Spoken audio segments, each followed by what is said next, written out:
I love you more. I love you most. Yeah. Hello and welcome to episode 30 of the Decent Wrestling Show. Make sure to like, comment, share and subscribe. Coming soon will be the No Way Out 2005 review. I have watched it, I just need to record it and upload it, hopefully this weekend. But please check out my recent videos that I've posted. I posted 2 MVs, an MVP MV and a Toxic Attraction MV. Please go and check those both out. And also make sure to subscribe to my friend and S3V3N on YouTube. He posted a Seth Rollins Titantron and it was very good. So definitely go and check it out. He makes fire stuff, so I would really appreciate it if you went and subscribed to him and commented and liked on all his videos. So, enjoy the show. NXT and NXT UK.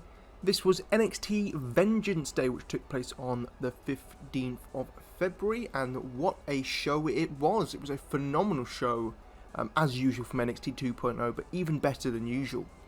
We opened with the weaponized cage matches. Tony D took on P.T. Poppins, Pete Dunne. Tony D'Angelo came out with a totally not stolen car. 100% not a stolen car. But I would also like to point out that the opening show was like a sort of text message sort of thing from Toxic Attraction. And opening a show of Toxic Attraction is always a bonus in my books. Respectfully, of course. But the Tony D'Angelo and Pete Dunne match was a really great match. I really enjoyed it. I think they used all their surroundings well in the cage. And it was a vicious fight, and it could have gone either way at any point. So they worked really hard to give a great competitive match here. There was tables, a hammer at one point, I believe, as well. Obviously, Pete Dunne breaking the fingers. Both got all their big stuff in. There was a suplex from basically off the cage, a superplex, which looked awesome as hell. And in the end, P.D. Poppins picked up the victory. We then had some backstage segments between Creed Brothers and MSK, both cutting promos, both solid promos from both of them. MSK all night and all day, and Diamond Mine forever. The next match was Toxic Attraction taking on Indy Hartwell and Persia Pirotta. 2 3/4. Oh, by the way, I gave Tony and Pete 3 3/4, but this tag match was 2 3/4. The ref booted out Mandy Rose. Persia Pirotta showed off her strength, her incredible strength, and in the end, Toxic Attraction picked up the victory in a solid match, but definitely the weakest match of the night. It was then teased backstage that Wendy Chu will team up with Dakota Kai for the Mae Young Classic. That could be a very, very interesting team. We then had a funny backstage segment with Briggs and Jensen. Briggs and Jensen? Yeah, Briggs and Jensen. Basically saying how the date with Caden from Jensen, his date with Caden, didn't go quite as planned. Very funny segment. Yeah, LA Knight and Grayson Waller segment was next, and yeah, both of these are absolutely amazing. The perfect babyface in LA Knight and the perfect heel in Grayson Waller. This was very, very funny between these two, as LA Knight and Waller wanting to get LA Knight arrested, but LA Knight showed footage where Waller attacked LA Knight beforehand, which broke the restraining order. And I saw people on Twitter going, "Oh, this is not how a restraining order works. This is blah blah blah blah blah." It's wrestling, guys. It's not real, you know. I wouldn't wait for someone to drop kick me from the top rope, would I? It's wrestling. It doesn't have to be completely factual all the time. Chill, bro. It's not that serious. But I love that Waller also said that, no, I didn't attack him. I tripped over the barricade. And then he got his ass kicked by LA Knight, and they're going to have a match next week. Tommaso Ciampa cut another great promo on Dolph Ziggler, always with an amazing promo. And then next up was for the North American Championships. It was Carmelo Hayes taking on Cameron Grimes. 4 stars, 4 1/4 stars, phenomenal match, and my second favourite match of the night. That's how good this show was, yeah. Excellent stuff between these two. Could have gone either way. There was an amazing sell from Mello at one point, but he don't miss. He picked up the victory in an awesome match that you should definitely check out. And again, very competitive, could have gone either way. Just amazing stuff.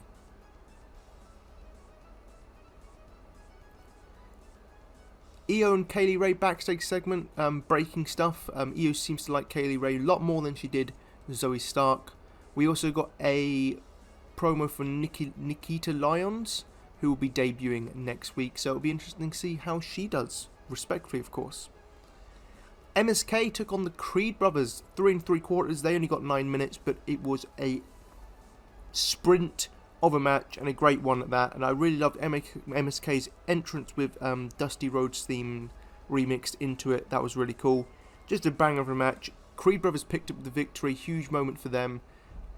MSK couldn't do the 2P for this year, but the Creed brothers are bloody awesome. Imperium came out next to cut a promo on, well, I guess the tag team division, Creed brothers and Bron Breakker and Santos Escobar. But then Solo Sikoa came out to interrupt, and they teased Gunta taking on Solo Sikoa in the future, which will be one hell of a match. Ziggler then cut a promo. Great as always from Dolph Ziggler. He'll be taking on Tommaso Ciampa next week. And the main event was Bron Breakker taking on Santos Escobar in the main event, which I gave 4 1/4 stars. Very, very cool entrance from Bron Breakker as he set the Vengeance Day logo on fire. Always with a cool entrance. And Bron Breakker was absolutely awesome in this match. And they gave one hell of a fight. Bron Breakker's a great storyteller, and he had another great one with Santos Escobar. Usually I find his matches kind of boring, but this was anything but phenomenal stuff. My match of the night, and that is saying something. There was a great near fall as well when Ziggler came out and super kicked Bron Breakker, but Bron just barely kicked out. And yeah, NXT 2.0, awesome show as per usual. NXT UK, Sam Gradwell took on Kenny Williams. They only got about 3 minutes. Kenny Williams tried to get out of the match by feigning an injury, but he was found out by Sid Scala. They had the match. Sam Gradwell picked up the victory with a roll-up. It was fine, nothing special, but it's not the end of the feud, it's just the beginning. After the match, Kenny Williams laid out Sam Gradwell with the crutches that he was using to feign the injury, and then cut off his mohawk. And Sam Gradwell was pissed about this, and rightly so. How dare Kenny Williams, that evil bastard. There was some funny stuff between Jack Stars and Dave Mastiff. Very entertaining stuff between those two. And Amelia McKenzie had a squash match. Was fine. Stevie Turner took on Myla Grace. 3 stars. Really good match. Nice. Myla Grace got a good amount of offense, but Stevie Turner picked up the victory. Hopefully this is the start of big things, because Stevie Turner is outstanding. We then had another backstage segment with D Familia in their penthouse, I guess, and it looks like the loss is getting closer together. The main event was another great match, 3.5 stars. Jordan Devlin picked up the win over Wolfgang. Great selling from Wolfgang on the arm, great work, really fun stuff, and the right winner. Good stuff all round. And yeah, an entertaining show of NXT UK, although weaker than past episodes. Smackdown. The tag team contract signed between Naomi, Ronda Rousey, Charlotte Flair and Sonya Deville was what it was. It was just kind of meh. It was mid, basically. But what wasn't mid was Sheamus taking on Ricochet. 3.5 stars, really good match. I really enjoyed it. Ricochet picked up the victory, which was really cool to see. But yeah, enjoyable match. Undertaker was announced as being the first Hall of Famer for this class, and well deserved. A brilliant video package on him, and yeah, he's one of the best of all time. Jey Uso took on Ivar, 2.5 stars. It was a fine, fun match, but with a needless DQ finish. It just didn't need to happen. Could have had Ivar win, it would have been fine. Needless finish, but fun match. Drew, Madcap Moss and Corbin segment was fine. It was just filler. It was fine. Intercontinental Championship on the line as Shinsuke Nakamura took on Sami Zayn. They're always entertaining, Sami Zayn. 3.5 stars. There was a bit of an odd ending, but overall this was still a very entertaining match. And Sami Zayn won the Intercontinental Championship and becomes the new champion, which is great to see. And then finally was the face-to-face between Roman Reigns and Goldberg. It was fine. Again, Roman Reigns is brilliant. And Goldberg looks like a badass. So, Smackdown was a fine show. Not as good as last week, but okay. Passable.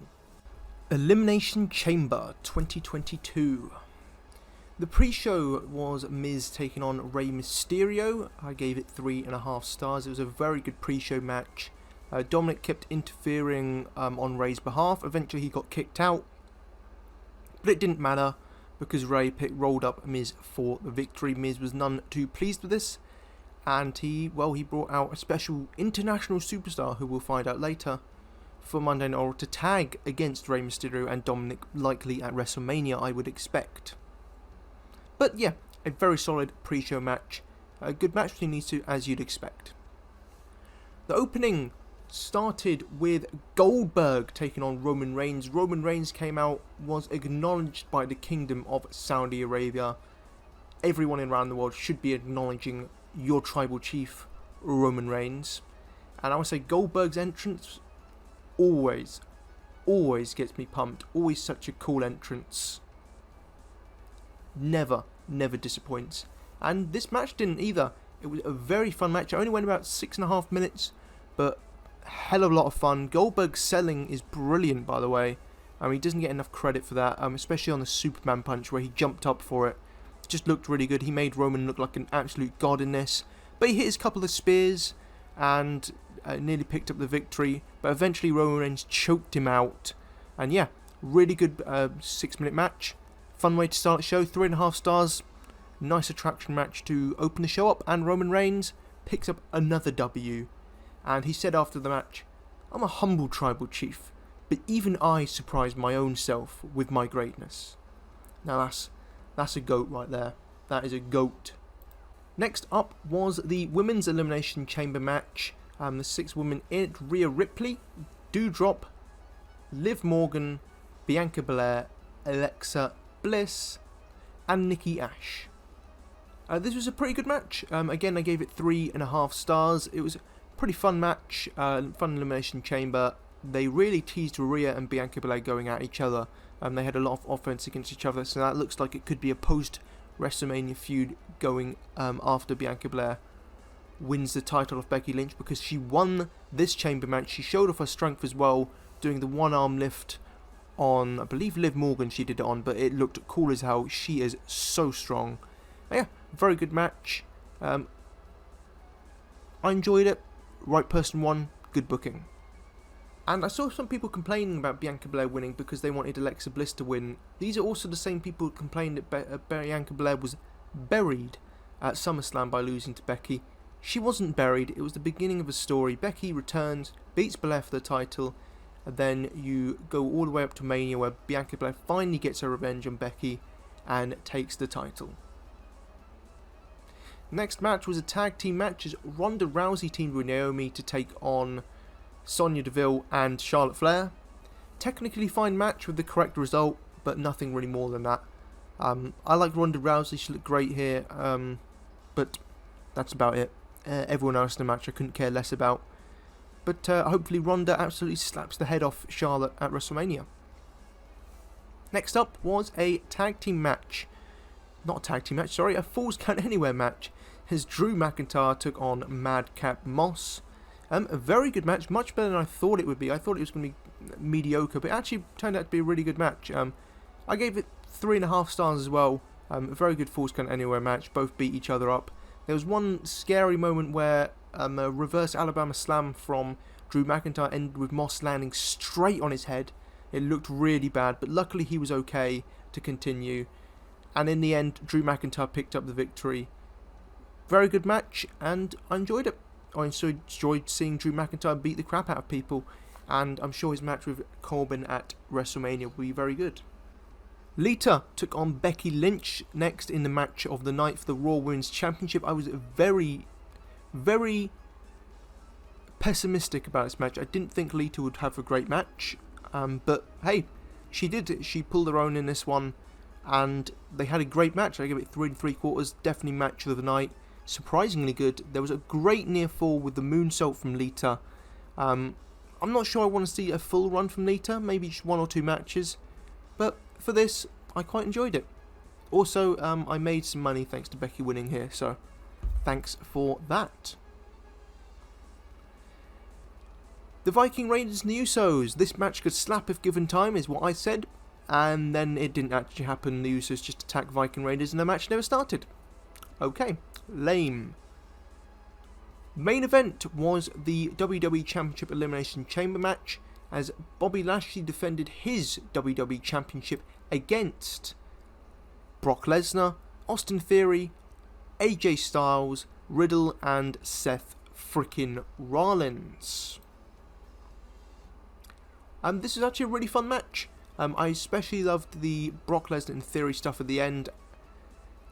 Bobby Lashley was injured. Unfortunately, he did suffer an injury at the Royal Rumble with his shoulder, and he's going to be out for 4 months. So he could not compete in this chamber match. He was taken out, storyline concussion. But Riddle kicked out of pretty much everything, so he was very protected in this match. And Brock Lesnar, apparently this wasn't even planned. He literally kicked his own way out of the chamber just because he wanted to, I guess. And basically killed everyone in the chamber, leaving himself with Austin Theory in the end. Austin Theory hit a low blow on Brock Lesnar but wasn't able to pick up the win. He then tried to run away and escape up the cage. Brock Lesnar caught him, hit him on the plexiglass at the top above the pods, and then hit an F5 off the damn chamber. Damn, crazy bump from Austin Theory. Props to him for taking that. Yeah, Brock Lesnar picked up the victory, wins the WWE Championship, becomes 10-time champion. It was insane. So Lesnar wins, becomes the 10-time champ. Yeah, stuff with Lesnar and Theory was pretty awesome, but the result is a bit meh. Didn't really need to happen. It'll be title for title at WrestleMania, winner takes all with Roman Reigns. But there's one positive: Roman 2 belts at Mania. Please make it happen. But yeah, Elimination Chamber, I'd say 6 out of 10. It was a decent show. Wasn't anything great, wasn't anything bad. But just solid show, enjoyable for what it was. And it had its moments with Lesnar and Goldberg, was a lot of fun. Becky Lynch and Lita was a great match. Drew and Moss was a very good match. And both chambers had their moments, especially the end of the men's chamber, and most of the women's chamber was very entertaining as well. And up to the main event, it was a well-booked show. Yeah, decent show. I know Cage Match hated it, but you know, it's WWE, so they have to hate on everything. If this was AEW, they would be agreeing with me then. It was a fine show. Nothing great, nothing awful, just solid fun. Monday Night Raw. This was a pretty fun episode of Monday Night Raw that I actually really enjoyed. So we opened up with, as usual, with Brock Lesnar opening the show in his cowboy hat and a weird jumper sort of thing. And yeah, I can't stay mad at Brock. He's just so entertaining. He's having so much fun, and he's just, everything about him as a babyface has been brilliant, and he's killing it. Paul Heyman came out, and Brock Lesnar will defend the WWE Championship on the 5th of March at Madison Square Garden if Bobby Lashley can compete, which he can't, and he's not going to, so there will be a replacement. I doubt this will be televised, so I don't know why they're mentioning it here, unless it will be streamed on the network, maybe, hopefully. Probably not, but you never know. We opened, the first match was the Street Profits taking on at Alpha Academy. Thank you. 3 stars, pretty good opening match, and Angelo Dawkins' appreciation is needed. The dude is great. He did the dive instead of Montez this time. And yeah, everyone loves Montez, but Angelo deserves some love as well, because he is a phenomenal talent, and really funny as well, and really entertaining. And this was a good match. The Academy picked up the victory, as they should, as they're the champions. Going into a title match next week, or in 2 weeks, they need to pick up the victory. So, good match, good opening, decent stuff. Tommaso Ciampa backstage, back on Raw. He's having a tag match against the Dirty Dogs, Rude and Ziggler, and he needs a tag team partner. So guess who returned? Finn Balor is back, and it's cool to see him back. The main reason I like him is because he's a Tottenham fan. So it's cool to see him back. He had a tag match, Ciampa and Balor against Dirty Dogs. 2 3/4, solid match, very enjoyable. Ciampa picked up the victory over Bobby Roode, I believe, or Robert Roode, whatever his name is now.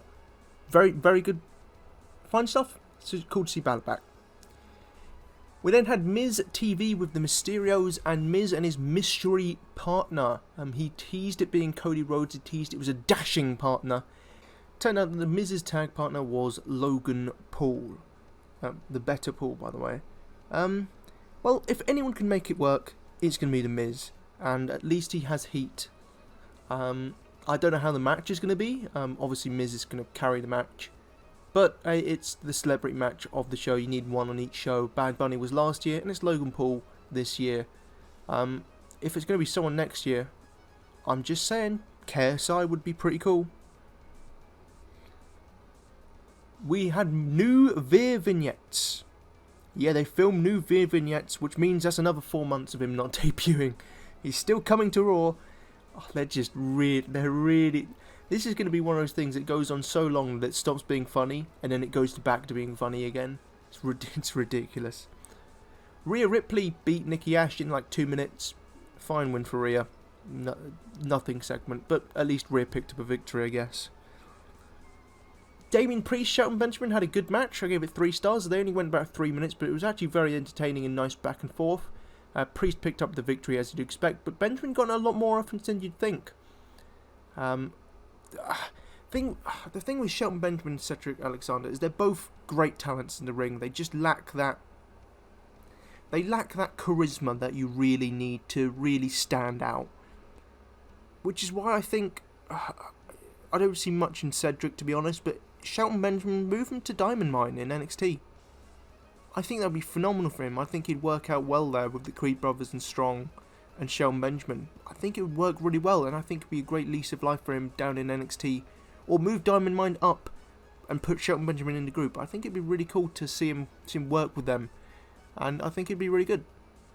After the match, Damien Priest cut a promo wanting a world champion worthy challenger for the belt. Out comes Finn Balor, and they will take on each other next week. I'm happy that Damien Priest got a great reign as US champion, a super long reign, longest in over a decade. But he should be losing it to Finn Balor next week. It'll be cool to see Balor with the US title. The 24/7 stuff continues to be good one week and then bad the next. So last week it was good, and this week it was bad. I think Dana Brooke is a champion again. Something with Reggie apologising. It just sucked. It sucked. Bianca Belair came out and cut another great promo. She's just so really likeable on the mic. Becky Lynch then interrupted, and they had a segment with each other. And yeah, Becky's doing a great job of making Bianca's just so likeable. You just want to root for Bianca and want her to beat the crap out of Becky at WrestleMania. She then had a match with Doudrop, Bianca Belair did, and it was a bit of an iffy start, but some nice power from Bianca Belair. But then when they got going, and they had a very good match. I gave it 3.5 stars. It would have been better if it wasn't for the iffy start. Bianca Belair picked up the victory as she should, and she had a lot of big power moments in this match, and the crowd was on fire for her. Great stuff from her. I just can't say enough good words about Bianca as a talent. She's an A-class talent. But great match. Edge cut another promo, and of course he cut an awesome promo as he usually does. He's just so phenomenal on the mic. When he's sitting down on that chair cutting a promo, you know you're going to in for a good time. And he's doing a WrestleMania Open Challenge, and he teased some opponents. He teased AJ Styles, he teased Finn Balor, and he teased Damien Priest, and I believe the Twitter account for WWE teased Cody Rhodes. Please do not be that. So if it's Cody Rhodes, that would be awful. And the only good thing would be the Twitter meltdowns, but that would be an awful match. I don't want to see that. If he took on Damien Priest, would be pretty damn cool. I'd be down for that. If he took on Finn Balor, yeah, even better. I think that would be a great match. Phenomenal stuff. Speaking of phenomenal, I think we all really want the AJ Styles match the most. But out of the three, you can't really go wrong with any. But if I had to choose one, it would be AJ Styles. But either of the three would be good. We then had the main event, tag team match, RK Bro versus Kevin Owens and Seth Rollins. If KO and Seth win, they get added into the championship match on March 7th with Alpha Academy and RK Bro. And they did pick up the victory in a great match, 3 3/4, match of the night for sure, with an awesome finish as well. An awesome finish as well. And this was another very good episode of Raw. 2022 has been pretty good for Raw, and it continued here with a very good show. I enjoyed it. TJPW, they did a show on the 19th of February, which I watched. It was a solid show. Nothing really amazing happened on it. It was just sort of there. But we opened with Mihiro Kiryu taking on Arisu Endo. They went about 6.5 minutes. There was a really nice spine buster from Mihiro Kiryu to win the match. Her spine buster is on point. But the rest of the match was fine. Solid stuff, 2 3/4. I enjoyed it for what it was. Pom Harajuku then beat Moka Miyamoto in 7 minutes. A little bit iffy early on, but when they got going, it was fine. A nice win for Pom. I guess Moka gets no momentum from a win against Endo. I can see Moka leaving, to be honest, next year if she's not given any opportunities. But it was a fine match, 2 3/4 as well. Hyper Mizawa took on Haruna Neko. 3 1/4 stars. Pretty fun match. They got given 8 minutes. Neko was a lot of fun. I'm not a fan of her new piercings, by the way. Just makes her less cute. But the match with Hyper Mizawa was fun. Again, nothing special, but I gave it 3 1/4. Neko always delivers fun matches, and so does Mizawa, so it was just a ball of fun. Now Kakata defeated Kaya Toribami and Yuki Kamifuku in 6.5 minutes. It was alright. Again, I gave it 2 1/4 stars. The weakest match of the night. Nothing really much happened. Just was sort of filler. The semi-final was Marika Nakajima. Yeah, Marika Kobashi taking on Shoko Nakajima. I gave it 3.5 stars. A very good match. They got given 12.5 minutes. Wasn't as good as their match on the English show. I thought that one was better than this one. And the 12-year-old boy, Shoko Nakajima, picked up the victory here in a solid back and forth encounter, and a nice showcase for Marika Kobashi as she continues her road to graduation. The main event was a 3-star main event as Miyu Watanabe, Suzume and Yuki Aino teamed up to take on Hikari Noa Mizuki and Yuki Arai. 20-minute draw. I'm glad Yuki Arai didn't pin Miyu Watanabe. Yuki Arai's kind of falling off for me. She wasn't very good in this match either. But it was a fine main event. But as I said, this is very skippable. The only match I would say looking out for is maybe Mizawa Neko and Shoko and Marika, but the rest of the matches are very skippable. Stardom. So Stardom, I want to talk about the 13th of February, the KBS Hall show from the 13th of February. There was 6 matches on that show. Natsupoi defeated Momo Kogo and Momo Watanabe in 10 minutes. Solid, fine opening match. I really like the double 619 from Momo Kogo. But overall, nothing out of this world. And a win for Poi as he goes into a match against Kamitani. Hanan and Hazuki defeated Mai Sakurai and Waka Tsukiyama in around 10 minutes. It was a fun match. Waka showed a lot of fire. I gave it 3.5 stars. Probably my match of the night, my favourite match I watched from this show. Waka was pinned again, sadly, but she gave a great performance and showed a lot of fire and pulled Mai Sakurai by the hair to the corner, but had to jump over the ropes to get the tag, which was very funny to see. Azumi and Sai Kamitani defeated Ruaka and Starlight Kid. Okay, fine match, again nothing special. Cosmic Angels and Dono Domendo went to a draw because obviously you can't give Cosmic Angels a win. Their only faction of the year. So no momentum for Mina and Nagi going into their title match. Oh, fuck. Mirai could have taken a pin here. Let's be honest, Mirai could have easily taken a pin, or Maika. They didn't need to be protected here. Ridiculous. Himeka and Shuri beat Koguma and Mayu Iwatani.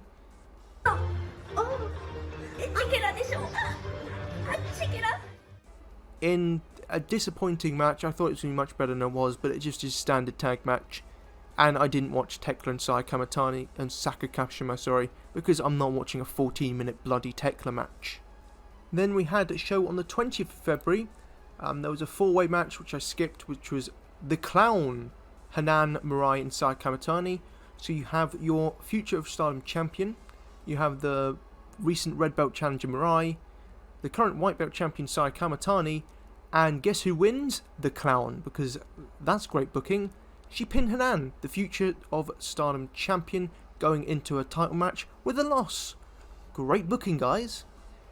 Himeka and Maika beat Rina and Waka in your standard tag match.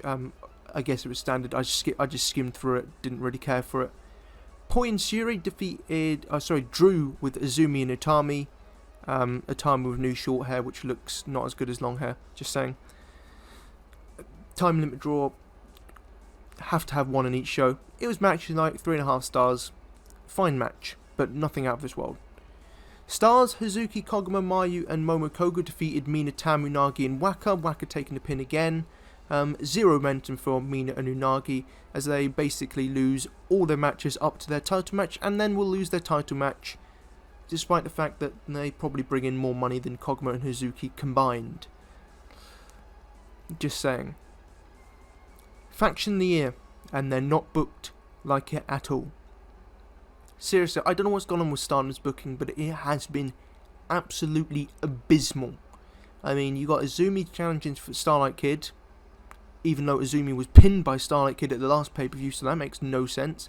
Poi just left for a month, came back and was instantly given a title shot, even if she couldn't beat Starlight Kid. Stupid. Mina and Unagi are given a title shot after one win, and then lose every match going into it with no momentum. It's just awfully booked. Awful. And then you have Mai Sakurai going to Donna Demondo, and all of a sudden she's picking up victories. Yeah, the main event was Julia, Mai Sakurai and Tekla defeating Momo, Saki Kashima and Starlight Kid. Because when Mai Sakurai now has double the wins of Unagi this year. Or sorry, not double, but more wins than Unagi. That's ridiculous. That is ridiculous. What a stupid booking from Stardom. This is awful, and this show was quite piss poor and very skippable. And the show hasn't been uploaded yet, I don't think, for the 21st of February. Does not look any better. Fukugan and Saki Kashima defeating Hanan and Koguma? Really? Really? You'd have the Clown and Saki Kashima, who has neither have a big match at the pay-per-view, beat your Future of Stardom champion and one half of your Goddess of Champions going into their title match. How stupid is this company? This makes no sense. No sense. And of course you have Mai Sakurai beating Julia, Mai Sakurai and Mirai beating the Angels again. Again, no momentum. Ridiculous booking. Of course, Syuri, the red belt champion, teams with Tekla, has to have a time limit draw of prominence. Wow. Just, this booking is atrocious. Absolutely awful. Starlight Kid's lost basically every match as well going into a title match. Terrible booking. Stardom's really dropped the ball here. Other news in Stardom. There was a press conference held to find out who the mystery woman was that Saya Kamatani saw a few months ago. And the big reveal was announced. KAIRI. No longer Kairi Sane or Kairi Hojo, just the name Kairi in capital letters, made her return to wrestling and to Stardom as the mystery girl, and a tag match on the 26th of March, her return match, was announced. She will be teaming up with Mayu Iwatani to take on Tam Nakano and Unagi Sayaka, because Mina Shirakawa was never allowed to have big moments like this, sadly.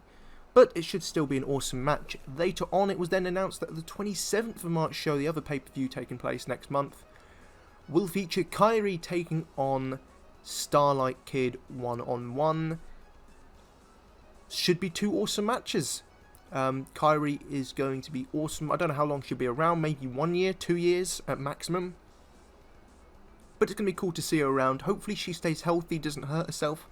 But she was in incredible shape. Well, she's been working out in her new gym, so she was in incredible shape, and she was attacked by Oedo Tai, which kind of ruined it a little bit, because no one really cares about Oedo Tai. and that feud would be awful. Just Starlight Kid is literally the only great wrestler on that entire team at the moment, so a little bit disappointed about that. But the two matches on the 26th and 27th of March will be awesome, and it's so awesome to see Kairi back in wrestling. Also, other news for the New Blood show: Miyu Matsuda passed her protest and will be debuting at that show in a main event against Utami Hayashishita. So they obviously think big of her, that she's already main eventing a show, and we'll see how well she does, and hopefully she absolutely kills it and becomes a big star.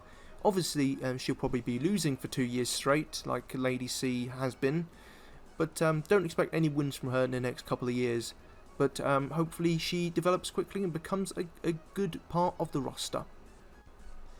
I watched the 16th of January Ice Ribbon show that finally got uploaded somewhere so I could watch it. They do actually now have a kind of pseudo streaming service on YouTube. I think it's just for the dojo matches. Well, it's a start. It's a step in the right direction, so that's good for that. I'm probably going to wait till the summer, maybe, and then like download a bunch of stuff from it and watch it all in 1 month, and then unsub and then resub 3 or 4 months later. But the 16th of January show, let's get into it. There was 7 matches. There was an opening 6-woman tag, loads of people in it. The only thing of note from the entrance was Sumika Yanagawa. I believe she works for JTO. She had a really odd entrance pose. That was about it. But it was a fun opening match. I gave it 2.25 stars. Nothing too serious. I believe Saran was in it, and I think she was probably the best of the 6, to be honest. She seemed to be very good for, I think she's only like 12 years old as well. So who knows how good she'll be in 5 to 6 years. But yes, really good stuff from her. And the rest of the match was pretty fun. It was alright, decent opener. Next was the tag match. Cherry and Kiku, both in their 40s, took on Nao Ishikawa and Natsumi. Two absolute cuties in Nao Ishikawa and Natsumi. I gave it 2.5 stars. It was a fine match. Kiku had some pretty decent offense, even if she was a bit mediocre in the ring, slow, because she's in her 40s and she's still a rookie. But bless her for trying, and she's given it her all. So it was still nice to watch, and I'm happy that Nao Ishikawa picked up the victory. A good moment for her, and hopefully she's pushed a little bit higher up the card this year. Next was a 15-minute time limit draw as Makoto took on Tsukasa Fujimoto. I gave it 3 3/4. Probably my second favourite match of the night. But a very good match. I really enjoyed it. These two gave it their all, and really nice back and forth contest. Both giving their everything and hitting all their big moves against each other. But no one could get the real upper hand. No one was dominating the match. Makoto hit some nice spears in there as well, and Tsukasa hit her usual amazing offense and unique offense that only she could. She's so smooth in the ring. And Makoto, I don't think it gets enough credit for how good she is, because she's actually a really good wrestler. She's not just a pretty face. She actually puts in the work and puts in great matches, like this one, for example. Really great match. Definitely, if you have time, check this match out. It's very good. Next up was Maya Yukihi teaming with Ram Kaichou to take on Totoro and Yuna Manase. Always nice to see Yuna Manase in a match. I gave it 2 1/4 stars. It wasn't a very good match. There was too much Ram Kaichou, and I'm sorry, but she was bad here. She was very bad here. Tsukushi made her look like a star in their singles match last year, but yeah, there's no disguising it here. She was not very good, and she's just not interesting. She's a bit cringy. She doesn't do it for me at all. Totoro, I'm not the biggest fan of her either. So the only two up points in this match was Maya Yukihi and Yuna Manase, but there wasn't enough of them to really make this match any good. So 2 1/4, it was fine, much like the opener. It was fine, but nothing out of this world. The co-main event was a match that surprised me. It was for the Triangle Ribbon Championship, which changes hands every 3 weeks, I believe.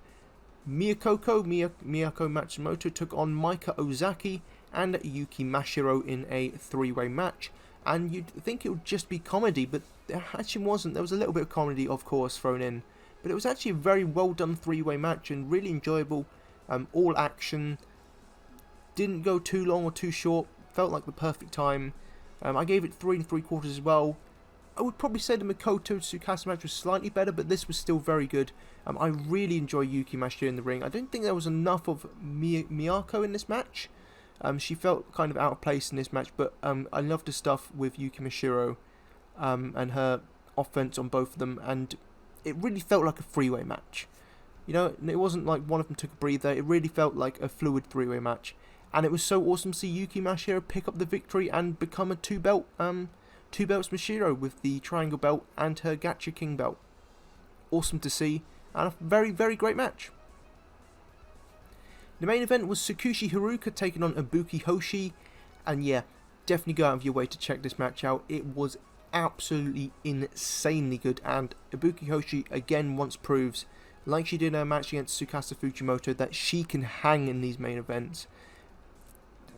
I hope, to be honest, Tsukushi probably should hold the belt to the end of the year. I don't see why Ibuki Hoshi doesn't challenge again at the end of the year and win the belt, because I think she's that good already. And she's only, 19, 18 years old? And she's this good? Her chops are lethal. She has some amazingly unique offense that looks really good. Her pacing in this match was really well done. She didn't feel like a rookie or a lower card person. She felt like she hung in there with Tsukushi. She felt like a real main eventer, and it's rare to get that from an 18-year-old or 19-year-old, however young she is. So she has that star power already and that star feeling. And yeah, an awesome match that I definitely think you should go check out. Great back and forth action, and just go watch it. Go watch it. 4.5 stars. Phenomenal match. Probably going to be one of the best Ice matches of the year, to be honest. And props to Ibuki Hoshi. I'm a huge fan of her now. Thank you everyone for watching